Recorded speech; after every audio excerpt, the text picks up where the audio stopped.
It's a fairy tale turned nightmare, but does a strange concept lend itself to one of the most iconic genres in modern gaming, or is it yet another Souls clone likely to get overlooked? My name is Kodiak, this is Legacy Gaming, and today we're sharing our brutally honest review of Lies of P.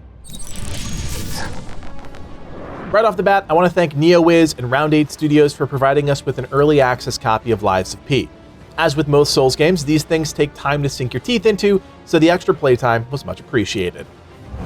Here's the headline: Lies of P may be the best Souls game ever created by a developer that isn't From Software. Full stop. You heard me right, this game is absolutely incredible from a gameplay perspective, and while it does have a few shortcomings, almost every second I played the game, I enjoyed it. Now you might be asking yourself, Kodiak, what in God's name is Lies of P, and what gives with the weird name? Well, I can't answer the latter because I agree, it's not a great title, but the former I can definitely shed some light on. Lies of P is a true Soulsborne game. You play as P, or Pinocchio, and you travel through the fictional city of Krat, unraveling the cause of a mysterious puppet rebellion. Essentially, all of the automatons went haywire, and as Geppetto's master creation, it's your job to bring harmony to the chaos. Everything you'd expect from a Souls game is present. Wickedly tuned third-person action, a stamina-based combat system, weapons that are both practical and sometimes downright ridiculous, a resource, in this case Ergo, which is used as a currency to increase stats, and a plotting and often vague story. I mean, seriously, they check off all of the boxes. If you told me this game was some FromSoft side project, I probably would have believed you. It's clear, crystal clear, that the developers of Lies of P have studied the intricacies of the Dark Souls games, because there is so much familiarity between the core systems that you almost forget you're playing something created by someone else. However, the team does surprise on more than a few fronts with new and unique features that I found strangely refreshing. They largely focus on what I consider to be quality of life changes, but there are more than a few twists and turns along the way. So for starters, Lies of P features a static difficulty. There is no ramping up, and certainly no way to ramp down if things get too hard. And brother, let me tell you, there are moments of this game that are extremely hard. There's a fair number of Souls veterans who will be pleasantly surprised with some of the ways the team injects that difficulty into the game. Lies also features that iconic heavy and methodical combat. There's a huge emphasis on risk versus reward, and it plays out in almost the exact same way as a Dark Souls game. I would say that Lies of P puts more pressure on the player because of the way enemies are designed, and that forces you to stay in the fight more than you might be comfortable with, which is definitely a learning curve. There's also that sense of linear micro-exploration that Dark Souls 2 and 3 did so well. Lies is definitely not Elden Ring, and there is very little in the way of going off the beaten path, but for a game that is so linear, there are enough small alleyways and random dead ends with something to loot that your head will be spinning. The game itself is just presented in much the same way as Bloodborne, largely due to the overlapping time periods. Bloodborne was set in the Victorian era, while Lies of P is set in the Belle Epoque era, which spans the last few decades of the Victorian era. All that's to say, the game will look and feel very similar to a FromSoft game, with the addition of dozens upon dozens of automatons and the industrialist infrastructure that comes with it. Where Lies of P is most impressive is in its understanding of the Souls genre in its boss fights, which are presented and executed in such a similar way that, again, you almost forget you're playing a game created by an entirely different team.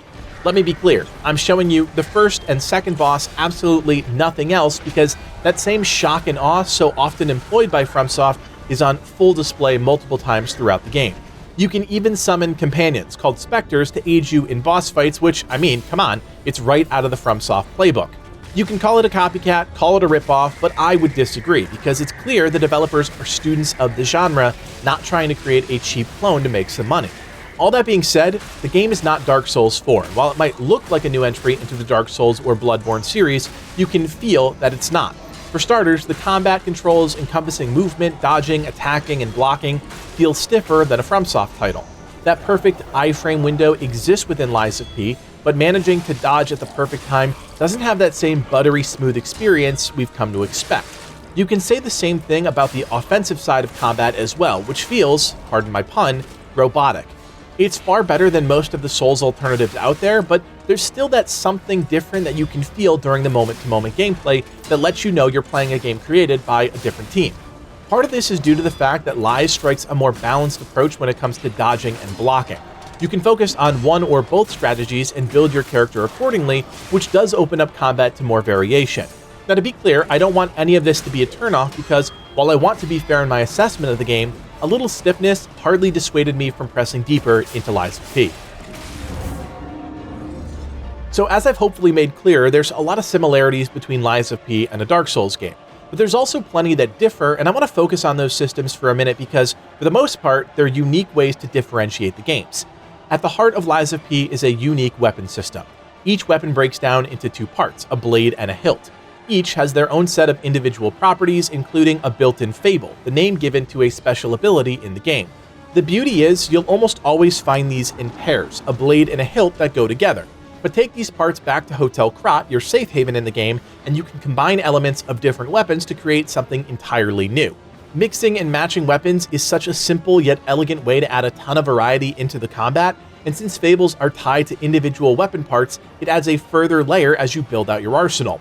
I can see some players not liking that abilities aren't independent from the various weapon components, but honestly, it never bothered me as I continued to toy with my build throughout the entire game, never truly relying on one weapon to carry me through.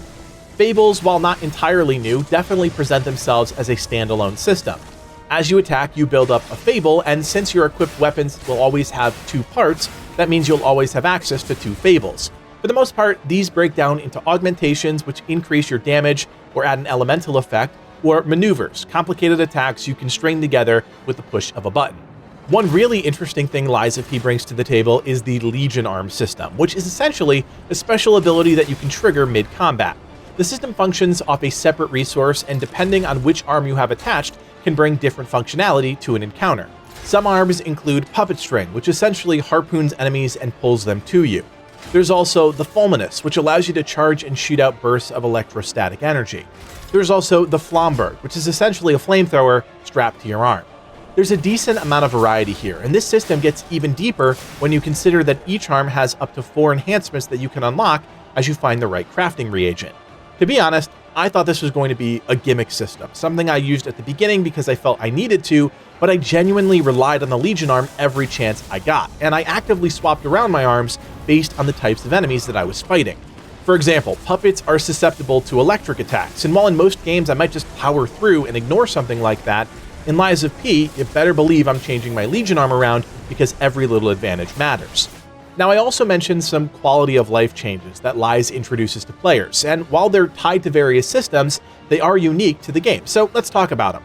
First is the durability system, which is rather clever. Throughout combat, with each attack and block, your durability with the weapon goes down. If that weapon reaches 0, it breaks and you'll have to switch to something else or return to a Stargazer, the game's equivalent to a bonfire, to repair it. However, you can use your built-in grinder mid-combat and repair its durability. It's a simple hold-to-repair system, and there's even a layer of augmentation that you eventually unlock that allows you to imbue your weapon with a specific element for a short period of time. To be honest, this doesn't impact your gameplay that frequently, but certain debuffs will speed up how quickly your weapon loses durability, which is when you need to actively manage the system. If you don't, and a weapon breaks, you're pretty much out of luck, at least until you die and try again. There's also the skill tree system called P-Organs, which is more akin to an RPG than a traditional Souls game. Throughout your adventures, specifically after defeating tougher enemies or mini-bosses, you'll gain quartz, which you can use to enhance a core element of your character. For example, one enhancement allows you to increase an enemy's stagger window. By slotting quartz, you also get to choose a sub-enhancement that is catered more towards your particular playstyle. These roughly fall within offensive, defensive, legion, and item categories. Choosing where to allocate your points feels like a huge deal, as there's a finite amount of quartz during your progression, arguably the time when you'll need the benefits the most. While this does add an RPG slant to the Lies of P experience, I would classify the system as another quality of life change to the formula, because as I've talked about a few times, the game's tuning is tight, and it's all built around core progression systems. That being said, I would say that P-Organs wasn't something that necessarily excited me about the game. It was great to have better enhancements, but it was far from a standout system. Lies also takes some familiar systems and tweaks them just a bit to be slightly more convenient for players. For example, when you take damage, you have a retaliation window that allows you to regain a portion of that health if you land an attack on an enemy. Additionally, your pulse cell or health flask can recharge when empty simply by attacking enemies. This doesn't create a scenario where you never run out of healing charges, but it does provide you with a little more protection, which could be the difference maker during a fight. These small changes are everywhere, and something simple like Ergo appearing outside of a boss arena instead of inside of it allows you to focus all your attention on the action as opposed to a minor distraction before the main event. These things add up, and for the most part round out an array of systems that not only offer variety to players, but depth and convenience.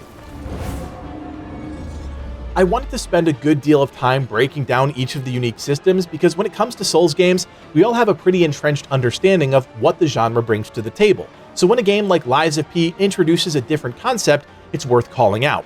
That being said, there are aspects of any Souls games that we as players have come to expect and at a high level. So let's dig into that in the final section of this review to understand where the game nails it and where it falls flat. As far as the combat is concerned, I feel like Lies of P does get this right. It doesn't play exactly like a FromSoft game, but that doesn't mean it's bad, and in this case, it's the opposite. It's quite good. The more balanced approach to blocking versus dodging took some getting used to, but it offers a level of playstyle flexibility that I personally found refreshing. Where I think the game reaches peak Souls-like is during the boss fights, and from the presentation to the massive scale of these encounters, Lies of P just nails it. There's some quirkiness, especially with the larger enemies, but that's almost a staple of the genre and to be expected. What I really enjoyed was how all the pieces come together, from the weapons and abilities, to the art direction and the bosses and their encounter arenas, to the overall experience and, most importantly, satisfaction of defeating them. It all works incredibly well. Where the game doesn't do it for me is with the story, which I really haven't discussed up until this point. To be honest, it doesn't do anything for me. There's just not enough here to get me excited or actually care about what's going on at a deeper level. Personally, I think building the game around Pinocchio is the single biggest barrier to entry. It's weird, to put it simply, and based on my experience with the game, the team could have created something entirely new which would have been more accessible to players. Even the title, Lies of P, is just a bit off and doesn't lend itself to getting people excited about the game. Once you're actually playing, you meet characters you might recognize from the source material, but none of it really comes together. You're a boy puppet created by a genius inventor, but oh yeah, there's this other inventor over here, he's rich, so that's different, and don't forget about this creepy old lady who's actually good, I think. It's really convoluted, and not at all the end-to-end storytelling you would consider well executed. Add on to that the pretty mediocre voice acting, and it was pretty clear to me that story would not be the defining aspect of this game. It's a real bummer because I think this piece alone holds the game back from greatness. That being said, environmental storytelling is spot on and the art direction throughout the game is really well done. I was generally impressed with this aspect of the game up until the point where I entered a specific cathedral, and that's really where things got interesting. It was the first time the game was showcased on a larger scale, and it worked. That didn't necessarily translate to the exploration, which was relatively confined, but the team absolutely maximized the potential of a larger footprint. I had to constantly check my expectations because at times I was hoping for slightly bigger, slightly more, but then had to remind myself this is a studio with no previous experience in this genre. That's not a knock by any stretch. I wanted more because what was there was delivering and was engaging. Where things get a little gray is with all the changes to the overall Souls formula. I believe change is good, so when a game like Lies of P introduces new ideas into an equation that's already well defined, I look at that as an opportunity for improvement, not developers trying to buck the system. In this case, I think most of what they introduced works. For starters, the Legion arm system adds a nice dimension to combat, and with the ability to invest to upgrade individual arms, you can really double down on their potential. In harmony with that are the weapons themselves, which all feel distinctly their own. There are different types like daggers, greatswords, and polearms, but because they're broken down into blade and hilt, you get such an interesting mix and match system that I think a lot of Souls vets are going to enjoy. Switching around your equipment can and does add variety to the way your character behaves in combat, from the weight of each attack to the special abilities, again fables, that he can deploy. It's really well done, and while combat itself isn't quite as smooth as FromSoft, the system that feeds into it really does set up the action nicely. To break it all down into just a few sentences, Lies of P is absolutely a game worth checking out in 2023. I personally think it will fly under the radar mainly because of its weird name and less than accessible story. However, everything else about the game is rock solid, and like I said in the intro, if I didn't know better, I would have believed Lies of P was created by the crew over at FromSoft. Considering the fact that developers have very limited experience in this genre, this is pretty shocking and something to be damn proud of. I can tell you after about 20 hours with the game, I am still jonesing for more. Friends, we hope you enjoyed our brutally honest review of Lies of P. If you want more reviews that shoot straight from the hip, then you already know what to do. Hit that thumbs up and consider subscribing. There are still some big games left in 2023, so keep it right here to stay up to date. Of course, you can also join us on Discord if you want to hang out with the team, talk about great games, and enter for your chance to win daily giveaways. That link, as always, is below. My name is Kodiak, and from everyone here at Legacy Gaming, thanks for watching, and play on.